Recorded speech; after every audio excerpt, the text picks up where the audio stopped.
అంబేద్కర్ గారి ఆశయాలంటే బీజేపీతోనే సాధ్యం. అంబేద్కర్ గారి ఆశయాలు అంబేద్కర్ గారి ఆశయాలు బీజేపీతోనే సాధ్యం. అంబేద్కర్ గారి ఆశయాలు బీజేపీతోనే సాధ్యం. అంబేద్కర్ గారి ఆశయాలు బీజేపీతోనే సాధ్యం. అంబేద్కర్ గారి ఆశయాలు బీజేపీతోనే సాధ్యం.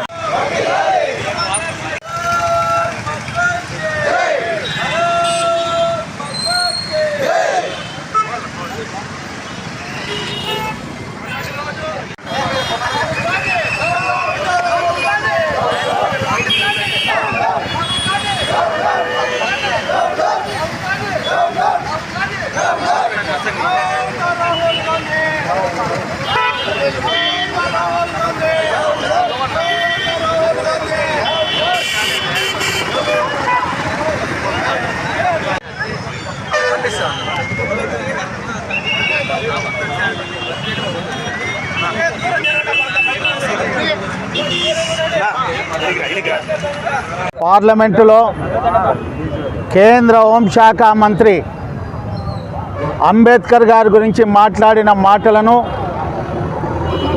అఖిల భారత కాంగ్రెస్ పార్టీ నాయకుడైనటువంటి రాహుల్ గాంధీ వక్రీకరించడం జరిగింది. ఇవాళ ఈ దేశంలో అంబేద్కర్ని గౌరవించినటువంటి పార్టీ ఏదైనా ఉందిరా అంటే అది ఒక భారతీయ జనతా పార్టీ అనే విషయాన్ని నేను ఈ సందర్భంగా తెలియజేస్తున్నా. ఇవాళ రాహుల్ గాంధీ ఏదో అంబేద్కర్ మీద ప్రేమ ఉన్నట్లు నటిస్తూ ఇవాళ ఏదో రాజకీయాలు చేయాలనేటువంటి ఒక ప్రయత్నం చేస్తున్న దాన్ని భారతీయ జనతా పార్టీ తీవ్రంగా ఖండిస్తున్నది. ఎందుకంటే అంబేద్కర్ని అవమానించింది ఎవరు, అంబేద్కర్ను ఓడించింది ఎవరో ఈ దేశంలో ఉన్నటువంటి 130 కోట్ల ప్రజానికానికి తెలుసు. ఎందుకంటే ఆ రోజు అంబేద్కర్ గారు పోటీ చేస్తే అంబేద్కర్ గారిని రాహుల్ గాంధీ ముత్తాతైనటువంటి జవహర్లాల్ నెహ్రూ ఓడించింది వాస్తవం కాదా సమాధానం చెప్పాల్సిన భారత జాతికి సమాధానం చెప్పాలని నేను ఈ సందర్భంగా డిమాండ్ చేస్తున్నా.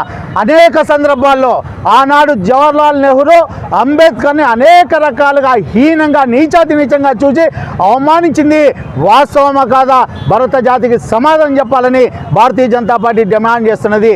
ఇవాళ ఏదైతే రాహుల్ గాంధీ కావచ్చు, కాంగ్రెస్ పార్టీ కావచ్చు, వక్రీకరించి అంబేద్కర్ మీద ఏదో ప్రేమ ఉన్నట్లు చేస్తున్నటువంటి ప్రయత్నాలకు వ్యతిరేకంగా ఇవాళ భారతీయ జనతా పార్టీ రాష్ట్ర శాఖ రాష్ట్ర వ్యాప్తంగా దిష్టిబొమ్మలు దగ్ధం చేయాలనే ఒక నిర్ణయం తీసుకుంది. అందులో భాగంగా ఇవాళ ధర్మవరం పట్టణంలో ఈ కార్యక్రమం జరుగుతున్న ఈ సందర్భంగా తెలియజేస్తూ మరోసారి హెచ్చరిక చేస్తున్నాం. ఇటువంటి కుటిల రాజకీయాలు, ఇటువంటి కుటిల నీతి రాజకీయాలు చేస్తే మాత్రం భారతీయ జనతా పార్టీ సహించేదే లేదని, భారత రాజ్యాంగ నిర్మాత అయినటువంటి అంబేద్కర్ రాజ్యాంగాన్ని పూర్తిగా ఇవాళ సమర్థిస్తూ పూర్తిగా ఇంప్లిమెంట్ చేస్తున్నది, ఆమోదిస్తున్నది ఒక్క భారతీయ జనతా పార్టీ అనేటువంటి విషయాన్ని నేను ఈ సందర్భంగా తెలియజేస్తున్నాను. అంబేద్కర్ రాసేటువంటి రాజ్యాంగాన్ని వందల సార్లు రాజ్యాంగాన్ని సవరించినటువంటి నీచ సంస్కృతి ఉన్నటువంటి కాంగ్రెస్ పార్టీ ఇవాళ అమిత్ షా గారి మాటలను వక్రించేటువంటి ప్రయత్నం చేస్తుంది. ఖబర్దార్ రాహుల్ గాంధీ కాంగ్రెస్ పార్టీ అని ఈ సందర్భంగా హెచ్చరిక చేస్తున్నా.